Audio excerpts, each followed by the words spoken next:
A gente tem conversado ao longo desses domingos, irmãos, marcas de uma igreja saudável, e já falamos sobre diversas delas. E hoje eu não vou recapitular, nós temos ceia. E no domingo passado, a gente começou a falar sobre a marca de que uma igreja saudável ela tem forte ênfase familiar. Ela é composta por gente que ama a família, que valoriza a família, que prioriza a família. E nós introduzimos essa palavra na semana passada, mostrando como no capítulo 16 de Romanos faz alusão ao parentesco da igreja, meu parente, e a forma como eles tratavam os meu amado. Era uma igreja que tinha uma relação de comunhão muito grande, uma igreja que valorizava muito família. E a gente aprendeu domingo passado que a gente não pode imaginar desenvolver uma boa relação com Deus se a gente não investe em família. Quanto a mim, eu diria para você o seguinte: passei daquela fase de que possa me impressionar com a santidade ou com a carnalidade de quem quer que seja. Numa igreja, a gente que tem acesso à vida de quase todas as pessoas e andando esse país e fora dele como a gente anda, a gente encontra de tudo, como nós compartilhamos no primeiro sermão dessa série. Mostramos algumas práticas eclesiológicas que mais assustam do que abençoam. Então, dentro de uma igreja a gente vê todo tipo de gente. Como escrevi em alguns editoriais passados. Nós temos os mais santos que Jesus, temos os carnais, temos os que são laborais, gostam de pegar pesado, de fazer a obra manualmente, outros gostam do pensar. Nós temos todo tipo de gente. Dentro da igreja a gente vê algumas santidades que são realmente assustadoras, que muitas vezes impressionam, e se a gente não tem vida de Deus, a gente acha que aquilo ali é santidade, e a gente queria ser como aquele ali. E a gente geralmente se impressiona com a vida de alguém, mas geralmente a vida de alguém que a gente vê aqui dentro do tabernáculo, dentro do templo. Com vida de pessoas que a gente muitas vezes toma como referencial, mas vidas que a gente só conhece naquele período que a gente está dentro do culto. Eu quero ser igual aquele homem, igual aquela mulher, mas por quê? Em função daquilo que a gente vê acontecer dentro do culto. Em função daquilo que a gente percebe no horário do culto. Horário do culto. Bom, dessa fase de me impressionar com o que acontece no culto, eu já passei há muito tempo. Não me impressiono nem com a santidade, nem me escandalizo com a carnalidade. Dentro de uma igreja tem todo tipo de gente com o mesmo caráter do que acontece dentro e fora da igreja. Mesma coisa. Tem uma música, essa música está vindo de onde? Lá de fora? É. Então, essa ideia de me impressionar com o que acontece dentro já passou. Para mim, a vida de um homem de Deus, de uma mulher de Deus, de alguém que se jacta como tal, terá que passar indubitavelmente pela relação dele com a família dele. E eu queria falar um pouquinho sobre isso. De modo que, quando a gente se relaciona, por exemplo, numa comunidade como a nossa, ou como qualquer outra igreja, a gente tem todo tipo de relacionamento. Numa igreja tem os prós, tem os contras, tem os que estão em cima do muro, tem os que caminham junto, tem os que puxam para trás, tem os que querem que você viva 200 anos, tem aqueles que queriam que você tivesse morrido há 10 anos atrás. Numa igreja tem aquele que celebra a tua vitória, numa igreja tem aquele que entra em depressão quando você ganha, quando você tem vitória. Numa igreja tem gente com quem você compartilha a tua alegria, e a tua alegria é a alegria dele, porque ele tem aquele poder empático e ele vai celebrar como se fosse ele que tivesse ganhado aquilo. Mas tem também aquela pessoa com quem você compartilha a tua alegria, ela entra em depressão e ela não sabe nem porque está em depressão, ela quer morrer, porque acha que a vida é injusta. Injusta por quê? Não é porque ele está mal, porque você está bem. Eu não sei se você sabe, mas tem gente que não gosta de você, sabe disso ou não? Quem sabe disso aí? Eu já sabia, pastor. Pois é. E nós já pregamos sobre isso aqui. Você está lá dentro do teu escritório. Tem 3 pessoas trabalhando dentro do escritório. Uma, de repente, morreria com você. A outra quer que você morra logo. Gente que chega perto e diz, olha, irmão, tenho orado muito por você, viu, Marcelo? Tenho orado, eu não me esqueço de ti nas minhas orações. Aí ele vai para o quarto orar, Deus, leva teu servo o mais rápido possível, para ver se eu posso pegar o emprego dele. Ora todo dia, mas ora para que seja promova teu servo, a glória. E está orando. Tem gente que anda com você na cabeça desejando mal. Por incrível que pareça. Mas só que quando nós entramos na coletividade, aí nós impressionamos com a postura cultica. Continuando a falar sobre ênfase familiar, nós lemos isso em Romanos capítulo 16, não vou ler de novo para a gente ganhar um pouquinho mais de tempo, não tenho tempo para pregar hoje. Mas falando sobre família, eu queria fazer umas considerações bem rápidas sobre 1 Timóteo capítulo 5. Já estamos em Romanos, vamos pular Romanos, vamos para 1 Timóteo capítulo 5. Porque impressionar na igreja é fácil, impressionar com o discurso é fácil, impressionar com as nossas teatralidades espirituais é fácil. Quero ver impressionar no particular. Né? Eu impressionar você é fácil. Você me impressionar é fácil. Agora, será que a gente tem impressionado a Deus com a nossa postura? Será que Deus se impressiona comigo como aquilo que nós ministramos na quarta-feira passada, quando lemos, você está abrindo em 1 Timóteo capítulo 5, só para a gente lembrar, numa página anterior, em Hebreus capítulo 13, nós lemos na quarta-feira passada, Hebreus capítulo 11, estudamos o 13, em Hebreus capítulo 11, nós lemos o 16 que diz assim, de 11 de Hebreus. Mas agora desejo uma pátria melhor, isto é, a celestial. Pelo que também Deus, não o que, lembra mim, se envergonha deles. Está falando daquele pessoal da Galeria da Fé. Pessoas que viveram e morreram na fé, contudo não alcançaram a promessa, porque esperavam a pátria maior, e aí vem Deus e diz, fala assim, desses eu não tenho vergonha. Então, impressionarmos aqui um com o outro é muito fácil. Eu impressiono você, você me impressiona, você impressiona esse rapaz que está do seu lado, essa menina, com o teu discurso, com as tuas informações.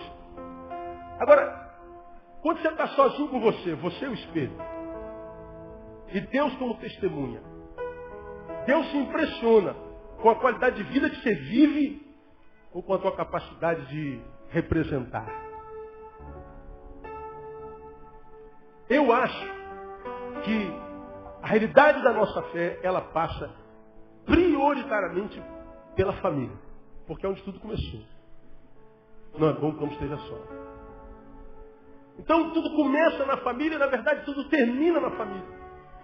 Porque quando a gente morre, que quando é o fim das coisas, dá o início, a gente sabe se aquela pessoa, quando vai no enterro, a gente sabe se aquela pessoa foi amada ou não.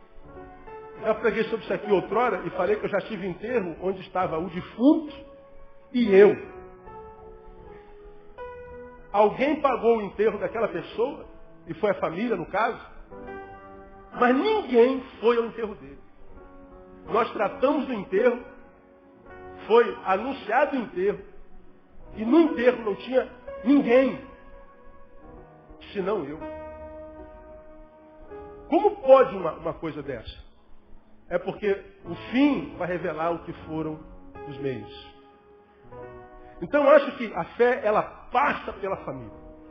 Porque se não passar por lá, o resto é sino que retine. E a gente vai julgando o outro pelo que imagina saber do outro, pelo que imagina ler no coração do outro. A gente vai nas nossas guerras internas e externas, endógenas, exógenas, a gente vai se machucando, se auto-machucando, machucando, ferido, sarando. E, na verdade, Deus muitas vezes está completamente longe desse negócio. Porque, para mim, à luz dessa palavra de 1 Timóteo capítulo 5, tudo passa pela família. E aí vem Paulo escrevendo ao jovem pastor Timóteo, 1 Timóteo capítulo 5, versículo 8. Nós vemos Paulo dizendo exatamente assim. Mas se alguém não cuida dos seus, E especialmente de quem? Dos da sua família, faz o quê? Leia para mim. Nega a fé e é pior do que o incrédulo. Quando é que alguém que tem fé nega a fé quando não cuida dos seus e principalmente dos da sua família? E aí, o que tem fé, embora tenha fé, ele se torna semelhante ao incrédulo. Ou seja, tem fé, mas a fé não vale nada. É a fé da qual o Tiago fala. Fé sem obras. Agora, nesse contexto no qual Paulo escreve para Timóteo, de que obras ele está falando? Da obra que começa dentro de casa, onde a gente não tem como usar fantasia. Não adianta eu, enquanto filho, vender a imagem de um santarrão, mas minha mãe sabe quem eu sou em casa. Ô moleque, eu troquei com a fralda a vida inteira. E no teu caso, Neil, eu troquei fralda de pano ainda. Eu lavava tua fralda. Eu não trocava tua fralda e jogava fora. Portanto, eu conheço seus podres direitinho. Não tem como fantasiar para a mãe. Não adianta, enquanto marido, vender uma de santarrão e a esposa está ali. Ô, cara, você está falando de postura de marido? Você tem coragem de pregar sobre postura de marido? Estando eu aqui te ouvindo? Que cara de pau. Não adianta eu, enquanto pai, falar de postura paterna se tem filhos aqui me ouvindo. Quanto mais eu falo o que o pai tem de ser, e meus filhos sabendo que eu não sou, mais meus filhos vão criar barreira contra mim. O tiro sai pela culatra. Não adianta a gente, enquanto esposa, vender uma imagem de santo na coletividade, seja eclesiástica ou não, se o meu marido sabe quem eu sou. Aqui a gente pode fantasiar, mas o culto acaba, não acaba meio-dia? E depois de meio-dia, o que sobra na nossa vida? A realidade que não tem nada a ver com aquilo que a gente faz na igreja. Então tudo passa pela família. Vem Paulo e diz assim, olha, se você tem fé, mas essa fé não produz obras dentro da tua casa, se essa fé não transforma você num componente familiar, saudável, que contribui para a tua saúde familiar, independente do teu papel naquela família, para você tem fé, é verdade, mas tua fé não serve de nada. Nada. E aqui eu queria tecer alguns comentários com você bem rápido, além desse que eu já fiz. Se alguém não cuida, e aí fala de dois cuidados, olha que coisa interessante. Primeiro, se alguém não cuida dos seus.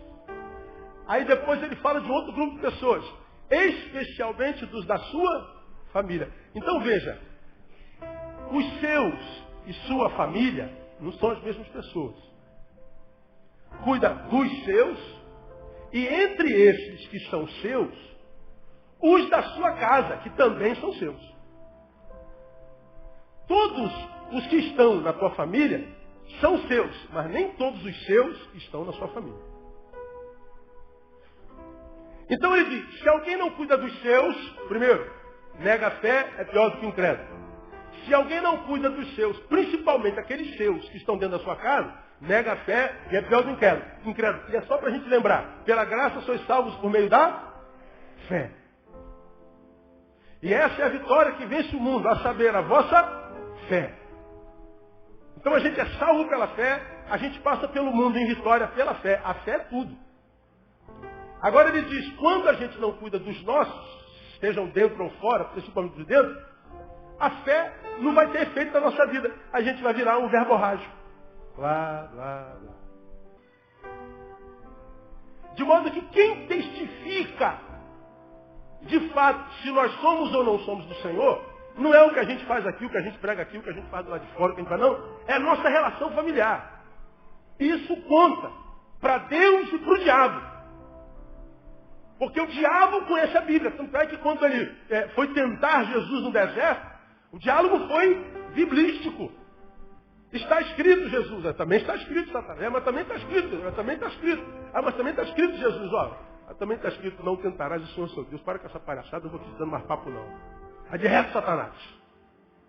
Foi na palavra. Então, se isso está aqui, o diabo também sabe que se eu não cuido da minha família, eu nego a fé, ele sabe exatamente quem tem negado a fé e sobre quem, portanto, ele tem autoridade para agir. Muita gente não gosta de ouvir isso, mas a gente precisa partir do discurso para a prática. Porque a gente ouve que se alguém é nascido de Deus, o maligno o quê? Não toca. É o que está escrito lá. É o discurso bíblico, é a promessa bíblica. Se alguém é nascido de Deus, o maligno não toca. Agora, olha para a vida dos crentes que você conhece, vê se o diabo não tem tocado em um monte deles. Diga que a vida de algum de nós não é diabólica. E isso falando em contexto coletivo. Na individualidade então, irmão. A gente se olha no espelho e se julga, deixa de julgar os outros, e se julga, a gente vai ver se a nossa vida está sendo tocada ou não. Tá. Se de um lado diz o maligno não toca se a gente nasce de Deus, do outro lado Paulo diz, já preguei sobre isso aqui também, não deis lugar ao diabo. Ora, se ele não me toca, eu devo esquecer o diabo, então eu estou tranquilo. Mas Paulo diz, não, cara, não é bem assim não, você não pode dar lugar. Porque se você der lugar, se você negar a fé, ele toca. O que te impermeabiliza contra ele é a tua fé, é a cobertura do sangue, é a intimidade com o Pai, está na presença de Deus. Então ele vai jogar os dardos inflamados malignos, mas você vai estar revestido de toda a armadura de Deus, então você vai permanecer firme no dia mal. Dia mal vem sobre todo mundo, agora permanecer firme nele ou não, depende da armadura, depende da fé, depende da intimidade, depende de como a gente anda com ele. Não tem nada a ver com a igreja. E o termômetro da nossa fé passa pela relação com os nossos. Então, se alguém não cuida dos seus, todos os que estão na sua casa são seus, mas nem todos os seus estão dentro da tua casa. Então, veja, esse texto está dizendo que a minha fé, ela é autenticada. A minha fé, ela é valorizada, ela exerce influência na minha vida, ela faz diferença na minha vida. Quando eu me relaciono bem com os meus, esses meus não são só os da casa. Os meus são os que fazem parte da minha história. Quem é que faz parte da nossa história, gente? Vamos tentar lembrar a gente que faz parte da nossa história? O pai e mãe está na família. Os seus da família. Vamos imaginar outros nossos que não estão dentro da nossa casa. Quem é que faz parte da nossa família? Amigos, professores, vizinhos, patrão, o médico, pastor. Quem mais? Esse irmão que está sentado do seu lado. Faz parte do seu ministério. São as pessoas que ao longo da história nos ajudaram a ser quem nós somos. Nós somos o produto da nossa relação. Você gosta de quem você é? Está feliz? Estou. Ora, quem é que passou pela sua história? Deve alguma coisa a eles. E a Bíblia diz que a gente tem que cuidar deles. Temos que nos relacionar bem com eles. Porque eles fizeram. E em grande parte ainda fazem parte da nossa história. Quem aqui, lá no primário, se lembra de ter se apaixonado por uma professora ou um professor? Levanta a mão aí. Só? Levanta a mão bem alto. Quem já se apaixonou por um professor? Olha lá.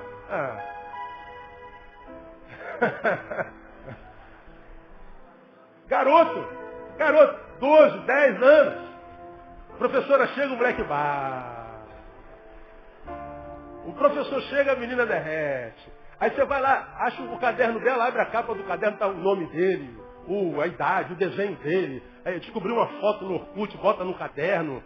E a gente vai idolatrando a nossa paixão. Ora, por que a gente se apaixonou por aquele professor? Por causa da significância dele na nossa vida. Tem professores que entram na nossa vida e nunca mais saem. Morreram tem 20 anos, mas estão aqui, impregnados dentro de nós. Pessoas que entraram na nossa história e nos ajudaram a ser quem nós somos. Como também tem aquelas que entraram e a gente nem percebeu que entrou, foi, e a gente nem percebeu que foi.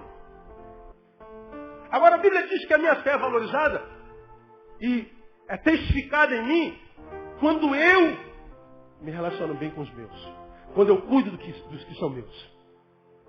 Quando eu cuido de gente que foi importante para mim. De gente que de alguma forma contribuiu. Nem que tenha sido com uma frase que saiu da boca dele. Nem que tenha sido com um trocar de pneu naquela rua escura. Uma vez que me tirou de um buraco. Você não tem noção, pastor. Aquele cara caiu do céu. Pois é. Aquele cara ajudou você a ser o que você é. São os nossos. Porque todos eles estão dentro de nós. São pessoas que nos traumatizaram positivamente. Não tem um trauma negativo, a palavra em si só, trauma já é quase pejorativa, negativa. São aquelas pessoas que nos violentaram, são aquelas pessoas que nos traíram, são aquelas pessoas que nos amarguraram, nos tornaram esse ser amargo, horrível que nós somos. São pessoas que fizeram isso na nossa história. Eles estão em nós, nos adoecendo, nos impedindo de viver. Não nos mataram, mas também não nos deixam viver. Mas também tem aqueles que nos traumatizaram positivamente.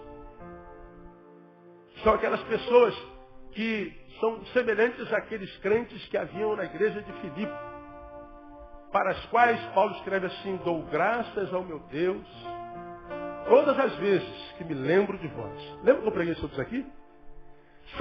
São pessoas com as quais Paulo teve uma relação tão profunda, de amizade, que o outro, esse outro com quem ele tem essa relação de amizade, já não precisa fazer mais nada. Não precisa me fazer um favor, não precisa me trazer um presente, não precisa me fazer uma homenagem, nada. Eles me abençoam pelo simples fato de existirem. E Paulo está dizendo: eu dou graças ao meu Deus todas as vezes que me lembro de vós. E por que eu me lembro e dou graças? Porque a lembrança de vocês me faz bem. Saber que vocês existem me faz bem.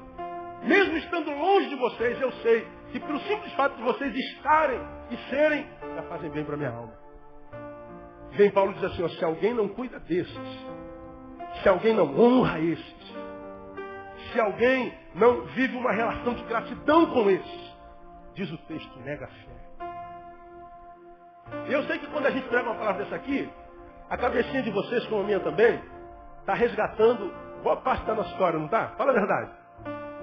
A gente está lembrando do professor da faculdade, do professor da escola. A gente está se lembrando daquele nosso primeiro pastor, daquele professor da escola bíblica dominical. A gente se lembra dos nossos pais que morreram. A gente se lembra de um irmão que se foi ou que está em outro estado. A gente lembra de um socorro que alguém nos deu, como por exemplo o pneu furado numa rua escura, bem longe, apareceu alguém que parou. Ninguém para ajudar ninguém mais hoje. Pode ser mentira, o cara está pedindo socorro para nos assaltar. Ninguém para. Mas alguém parou e falou: está precisando de ajuda aí, brother? Foi aquele cara, foi um anjo na tua vida. Você não sabe o nome dele, ele falou, você não lembra. Você talvez se lembre um pouquinho da fisionomia dele, mas é tudo que você tem dele, mais nada. Mas ele está aí impregnado em você. A gente traz a memória essa gente, porque essa gente não morre. É o que a Bíblia fala, mesmo depois de morto, ainda falam. É quando o morto fala. É quando o morto nos tatua positivamente. Então a Bíblia diz que se eu não cuido, se eu não honro, se eu não sou grato, se eu não reconheço, se eu nego a fé. E aí ele fala de uns outros que são nossos. Esses são nossos que não estão dentro. Aí ele fala principalmente dos da sua família. Principalmente dos da sua casa. Não adianta eu ser gente boa para todo mundo, mas eu não sou gente boa para minha mulher. Na igreja acontece muito isso. Diga, irmão, que está do seu lado, eu te amo em Cristo Jesus. Aí a gente diz, eu te amo em Cristo Jesus. A esposa está sentada no outro banco e fala assim, para mim ele não diz isso há 25 anos. Meu pai nunca me disse isso desde que eu nasci. Como é que a gente diz para um estranho e não diz para quem está dentro? Como é que a gente pode amar mais os pais do meu amigo do que os meus? Sabe por que a gente ama mais o que é dos outros que é o nosso? Porque dos outros a gente não conhece os podres. Por que o marido larga um casamento de 20 anos, uma esposa abençoada, uma esposa, e vai embora com a amante? Porque toda vez que vai se encontrar com a amante, tem hora marcada, lugar marcado, e a amante está penteada, cheirosa, arrumada. Lá, a gente só encontra a parte boa, a banda saudável. Agora em casa, tem a banda podre. Você acorda e ela ou ele te diz, bom dia.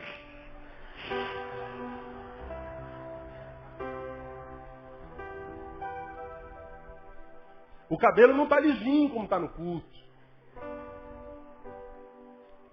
Uma coisa nojenta que eu vou falar agora, mas eu vou falar assim.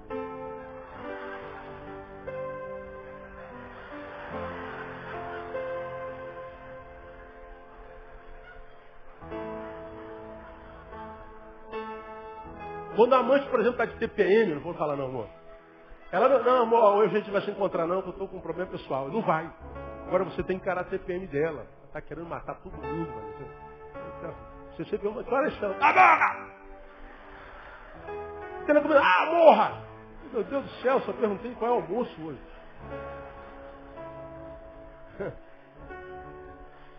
Encarar a TPM não é fácil não.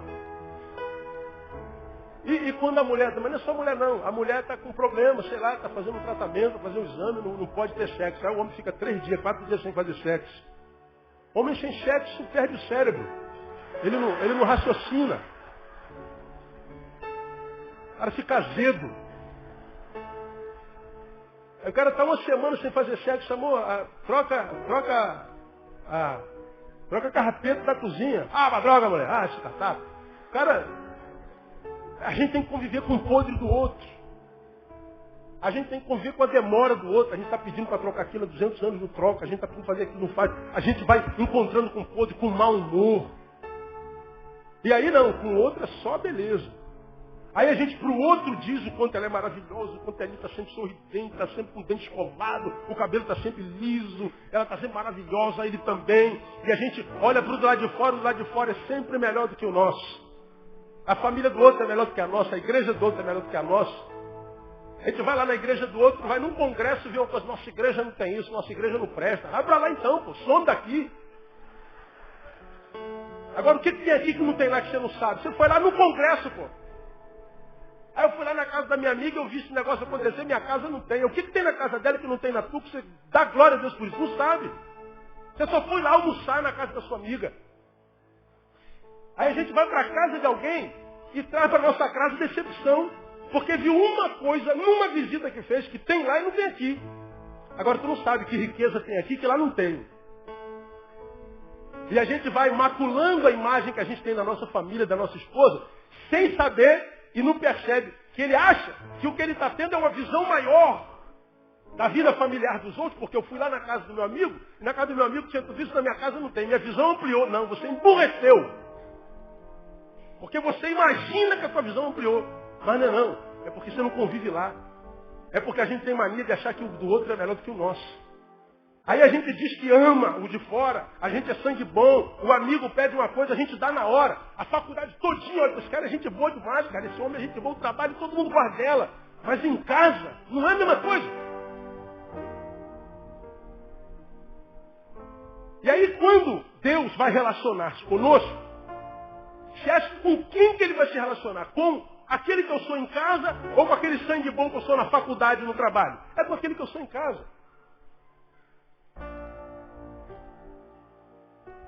Porque ele está dizendo que se eu não cuido dos da minha casa, eu nego a fé. Eu não me torno incrédulo, eu me torno pior do que um incrédulo. Não sou eu que estou dizendo, está escrito ali. Então perceba para nossa conclusão. O que isso tudo quer dizer? Primeiro, que o que faz a fé valer a pena e frutificar é o cuidado. Se alguém não cuida dos seus, fora e dentro da casa, nega a fé. O que faz a diferença de alguém é o cuidado. É a valoração. E esse cuidado é o oposto de abandono. O abandono anula o poder. Você perceba que nesse caso está dito que o sucesso espiritual só é possível se houver zelo e investimento humano. Cuidar do meu e sobretudo da minha casa. Relacionamento. Cuidado, visa cuidado. O cuidado testifica a minha fé. O abandono anula a minha fé. A fé está lá. Não tem como tirar isso de você. Eu creio. Eu acredito. Sim. Mas esse crer não vai produzir filhos. É como quem é casado, mas tem casais que não podem ter filhos. Porque não tem filho, não é casado, só que não vai ter filhos. A tua fé existe, mas a tua fé não vai reproduzir. E não tem como ter filhos adotivos na fé. Ou a gente gera pela fé, ou a gente não gera. Então o que faz a fé valer a pena, o que faz a fé frutificar, é o cuidado. E que tipo de cuidado a gente tem tido com os da nossa casa, com os nossos filhos, marido, esposa? Que tipo de cuidado nós temos tido com aqueles que nos ajudaram a ser o que nós somos? Não estou falando que a gente tem que ligar para o professor de 30 anos atrás. Não é isso. Não estou falando que a gente tem que buscar as pessoas que não devem correr. Não é correr atrás de todo mundo, irmão. É pelo menos manter uma postura de memória cheia de gratidão e de afeto. Porque quando a gente tem afeto, a gente fecha os olhos, se lembra grato pelo que fez na nossa vida, mesmo que hoje não faça mais, mesmo que tenha me decepcionado em determinado momento da vida, mas a decepção que ele te gerou uma vez não anula o que ele foi a vida inteira.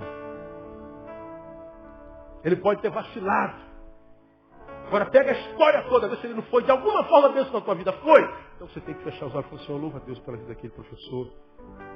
Eu louvo a Deus pela vida daquele pastor. Eu louvo a Deus pela vida da minha mãe. Hoje eu não falo com a minha mãe, não tenho relacionamento com a minha mãe, mas a minha mãe é uma bênção. Porque grande parte das pessoas com as quais nós temos inimizades, ela e eu e ela. Mas se você pegá-la, tirar da relação comigo e ver a relação dela com o todo, você vai ver que de repente ela é uma pessoa que é amada por todo mundo, só não é por você. Aí você diz, fulano não presta. Peraí, de onde você está tirando essa vertente, essa verdade? Ah, desse meu ponto de vista. Por exemplo, teu ponto de vista é só a vista de um ponto. É um ponto só, filho. Esse é o meu ponto de vista. Por exemplo, teu ponto de vista é um ponto. Mas existem milhões de outros pontos. Então não julgue uma pessoa pelo teu ponto. Julgue pelo todo. Porque senão você pode ser tomado pela ingratidão. E a tua fé é anulada. Se bem que quem já teve a fé anulada, não há mais palavra que possa fazer alguma coisa. Acabou, perdeu a capacidade de ouvir. Agora é a relação que faz a vida valer a pena, faz a vida valer a pena. Segundo, a família biológica não prescinde das relações de amizades pregressas. Se alguém não cuida dos seus e da sua casa. Portanto, quando eu caso, quando eu constituo a minha família, essa nova relação de amor não pode ser o sinal da morte de outros amores que eu tenho na vida. Eu amo aquela mulher, mas eu amo outras pessoas também. Diferente da forma como eu amo aquela mulher, mas eu tenho gente que eu amo na minha vida. E o amor que eu tenho por ela não pode ser o símbolo da morte dos outros amores. E quantas vezes o amigo dele, o amigo dela, é a desgraça do cônjuge. Eu odeio os amigos dele, pastor. Eu odeio as amigas delas. Cada um tem um amigo que merece. Evidentemente, tem amigos que é amigo da onça. Né? Agora, tem amigos que são gente boa, que a gente só não gosta porque eles roubam uns 10 minutos do nosso marido, da nossa esposa. O casamento não é o sinônimo ou o símbolo do divórcio com outras relações. Com algumas relações deveria ser o mesmo, mas com algumas outras não. Há relações, há amores que nós não deveríamos abrir mão de jeito nenhum, porque nos fizeram muito bem. Casais, amigos, alguns parentes dos quais a gente se separa. Então, esse texto está dizendo que a família biológica não prescinde das relações de amizades pregressas. Achar que a família basta a si mesma é enganar-se a si mesmo, é anular a fé. Nossa família é muito importante, gente. Muito importante. Mas ela não basta. Porque quando a gente transforma a nossa família em tudo, geralmente a gente tende a sufocar esse tudo que nós temos. Porque se tudo que eu tenho é o meu marido, e o meu marido foi, vamos botar o que vocês menos gostam, jogar bola naquela sexta-feira, eu perdi tudo que eu tenho.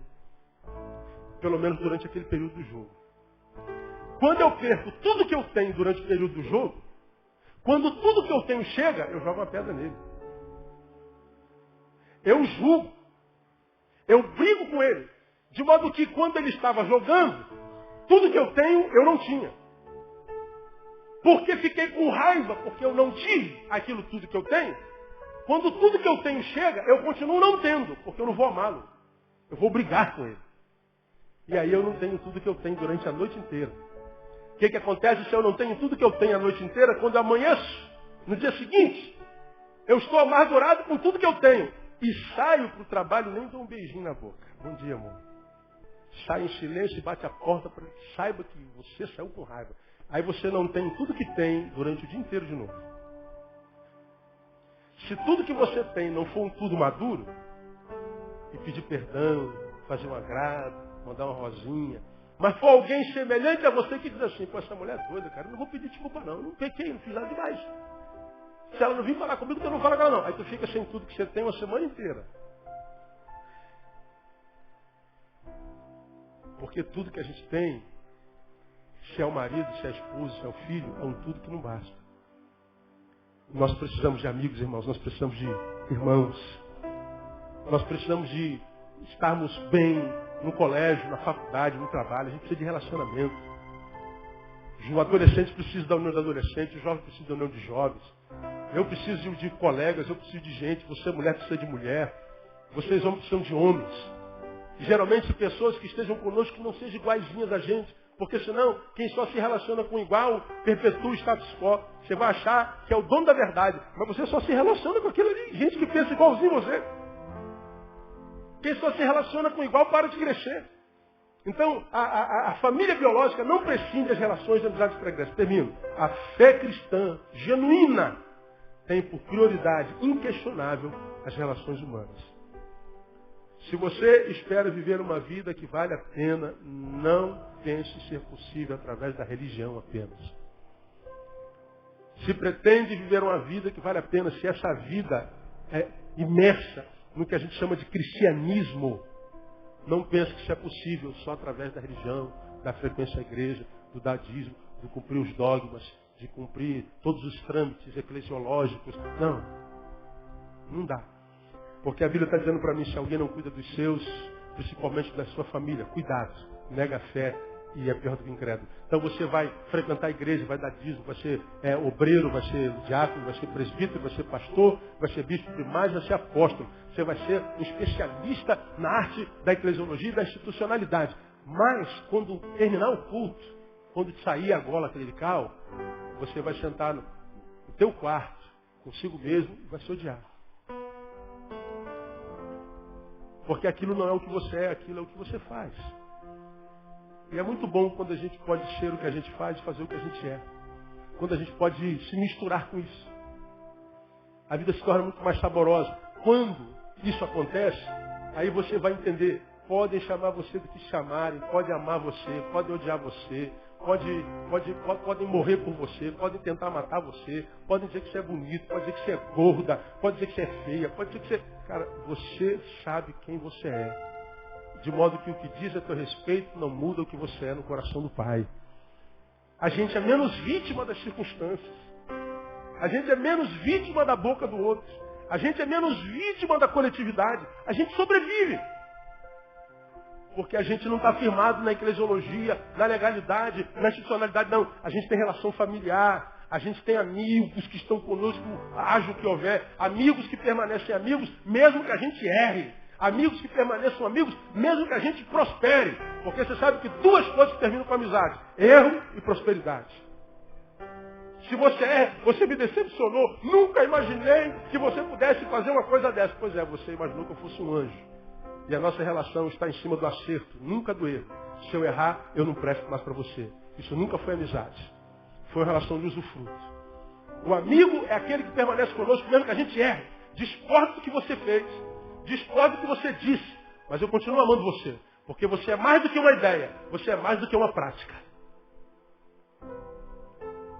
Que termina a amizade de prosperidade. Vocês estavam juntinhos, no mesmo patamar. Um deu um salto de qualidade. Buf! Pronto. O outro é tomado pela inveja ou pela amargura. E a prosperidade do outro incomoda tanto que ele se afasta. Bom, para aí não tem mais cura. Aí só se o de baixo, meu irmão, romper consigo mesmo, transcender a mediocridade e tentar chegar onde você chegou. Então, são dicas da palavra de Deus, eu acho que são preciosíssimas. Porque se alguém quer fazer a vida valer a pena e viver uma fé que frutifique, seja além do verbo, seja além da frequência ao culto, não pode prescindir do cuidado. Dos seus de dentro e dos seus de fora. Porque senão, irmão, a gente vai continuar sendo o que a gente é. Se o que você é está bom para você, Deus te abençoe. Agora, se o que você é não está bom para você, se você percebe que Deus pode fazer um pouquinho mais além do que você pensa ou pede, então cuida melhor dos seus. Lembra quem são os seus para você. E de repente, Você pode sair daqui hoje lá e falar, pô, brother, vim te pedir perdão aí, eu veio na bola. Você pode sair da ceia, que é um tempo de aliança, de memória, e ligar para tua amiga, para teu amigo, para teu brother, para teu professor, sei lá, teu discípulo, sei lá, para quem quer que seja. Fala, pô, cara, foi mal. Cuidar dos seus, porque é isso que faz a fé valer a pena. Amém, amado? Que Deus te encha desse cuidado materno de Deus. Aplauda ele, porque ele é digno.